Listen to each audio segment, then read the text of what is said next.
Olá, galerinha do YouTube, se inscreva no canal, curta, compartilha, comenta para que esse vídeo chegue a mais pessoas, curta para que o vídeo chegue a mais pessoas, ok? Vamos lá, galerinha, é o seguinte, hoje nós vamos com um estudo bíblico sobre família, como cuidar da família. Cuidar da família é um dever de todo cristão. O estudo bíblico mostra claramente que a família é uma unidade social, instituída pelo próprio Deus. É absolutamente correta aquela conhecida frase que diz que a família é projeto de Deus. Muitos cristãos caem no terrível erro de negligenciar suas responsabilidades familiares e com isso falham em perceber que Deus também os chamou para cuidarem das suas famílias. Se há um tema que merece toda a atenção, esse tema Se há um tema que merece toda a atenção por parte da igreja, esse tema é a família. O cuidado com a família. Por ser uma disciplina constantemente tratada nas comunidades cristãs, é preciso estudar e entender o que é a família. À luz da Bíblia, é preciso que haja mais pregações sobre a família de acordo com os princípios de Deus. É preciso que os cristãos sejam ensinados e treinados sobre como ser bons mordomos de suas famílias. Ter famílias equilibradas e bem estruturadas não é apenas essencial para que se tenha uma sociedade geral mais consistente, mas também para que se tenha igrejas mais sadias e sólidas. Esse conceito é essencial diante da verdade de que a unidade familiar sempre é o principal alvo do pecado, com imoralidade, fornicação, adultério, etc. Além do mais, estamos vivendo num tempo em que a família parece uma instituição antiquada e fracassada, né? Ideologias malignas têm a todo custo atacado o modelo bíblico para a família. A origem da família. A Bíblia diz que Deus criou o homem à sua imagem e semelhança. O ser humano foi criado por Deus como um ser racional e moral, para viver sob laços sociais. Por isso, logo após ter criado o homem, Deus também colocou em prática o seu propósito em relação à instituição, à sua família. Depois de ter criado Adão, o texto bíblico revela que Deus declarou: não é bom que o homem esteja só. Far-lhe-ei uma ajudadora idônea para ele. Em Gênesis, então, ao criar Eva para constituir uma unidade social com Adão, Deus também estava instituindo a primeira família. Além disso, na ênfase bíblica de que a mulher seria a ajudadora do homem, que está também implícita a responsabilidade do homem ser o cuidador de sua companheira. A partir do momento em que Deus apresentou a mulher ao homem, ambos foram naturalmente, chamados a comprometimento e a zelo pela família. Partindo do pressuposto de que a palavra de Deus é o fundamento e o princípio regulador da família, podemos perceber as bases que o próprio Deus estabeleceu para o relacionamento familiar. Em primeiro lugar, a família é formada a partir do casamento. Ao criar Adão e Eva, Deus disse: portanto, deixará o homem o seu pai e a sua mãe, e apegar-se à sua mulher, e serão ambos uma só carne. Em Gênesis, este breve versículo expressa o modelo de Deus para o casamento.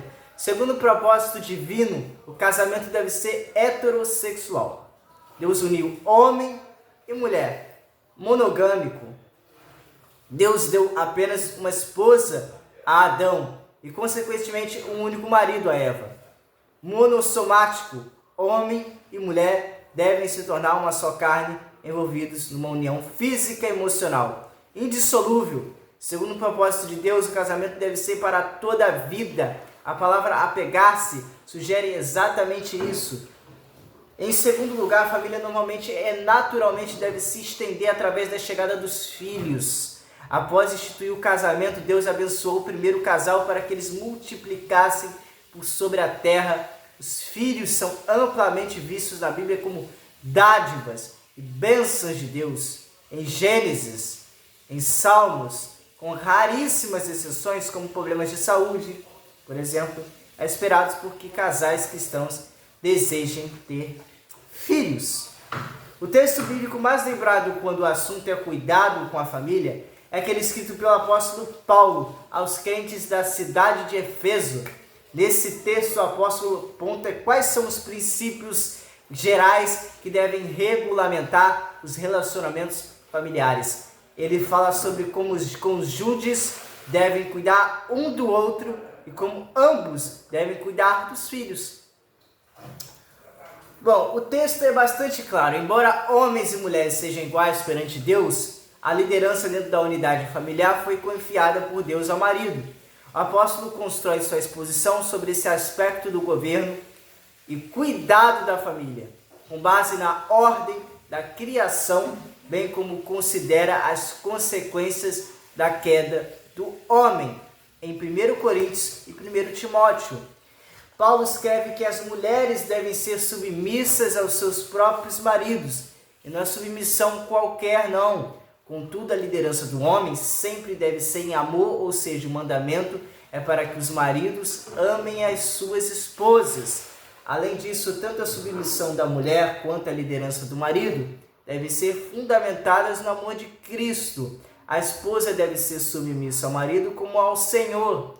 Paulo ainda explica que a sujeição da igreja a Cristo serve de modelo para a sujeição da esposa ao marido. Da mesma forma, o marido deve amar a esposa, como também Cristo amou a igreja. Em Efésios, esse amor deve ser tão profundo e dedicado que Paulo diz que quem ama a esposa si mesmo se ama. Em Efésios, capítulo 5, versículo 28. Na família em que a esposa é ajutora do marido, e que o marido cuida e conduz a esposa em amor, os pais também devem liderar e guiar os filhos. Assim, os filhos desempenham seu papel no comprometimento com a família, obedecendo a seus pais, isto é, honrando pai e mãe. Porém, os pais não devem ser tiranos. Ao contrário, eles não devem provocar seus filhos à ira, mas devem criá-los na disciplina e na admoestação do Senhor. Em Efésios, como vimos, a Bíblia não se cala quanto à importância do zelo pela família. Em Efésios, em Colossenses, mas o cuidado com a família deve ser visto pelos cristãos como uma forma de ministério. O verdadeiro cristão deve entender que ser o mordomo fiel de sua família é uma propriedade no serviço de Deus. É realmente um grave erro dissociar a vida familiar e vida espiritual. Na verdade, é impossível cumprirmos os propósitos de Deus para a família se considerarmos a aplicação dos princípios bíblicos sobre o assunto de modo a nutrir um ambiente familiar profundamente espiritual. No texto da Epístola aos Efésios, Paulo enfatiza exatamente essa questão. Embora muita gente não perceba, as recomendações do apóstolo quando a mordomia da família fazem parte da mesma seção em que ele exorta os crentes a encher-se do Espírito e sujeitar-se uns aos outros no temor de Cristo. Em Efésios, isso quer dizer que sujeitar-se uns aos outros nas diversas áreas de suas vidas, incluindo as relações familiares, é algo essencial para que os crentes possam, de fato, encher-se do Espírito. Em outras palavras, uma pessoa negligente com sua família e que despreza os princípios bíblicos que devem nortear suas relações interpessoais, não consegue experimentar uma vida de plenitude do Espírito. Por esse motivo, a Bíblia diz que os candidatos a oficiais na igreja devem, antes de tudo, liderar de modo exemplar a própria família. Em 1 Timóteo, em Tito. Então, antes de exercer qualquer ofício ministerial, um cristão genuíno é chamado primeiramente a ser filho de Deus, marido e pai fiel.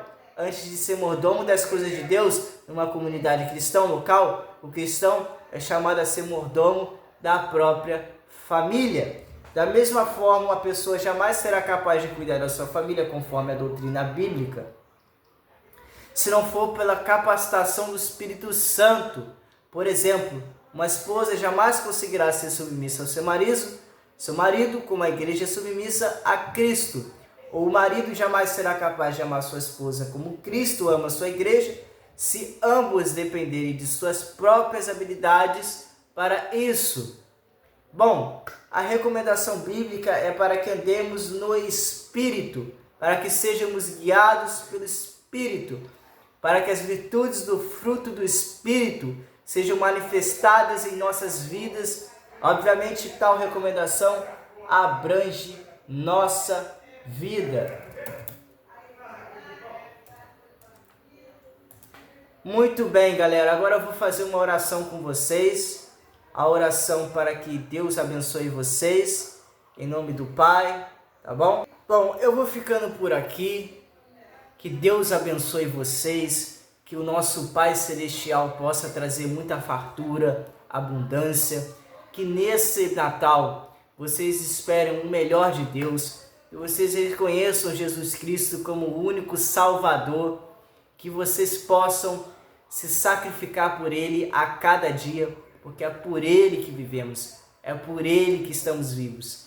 Em nome do Pai, do Filho e do Espírito Santo. Amém, amém. E digam graças a Deus, graças a Deus.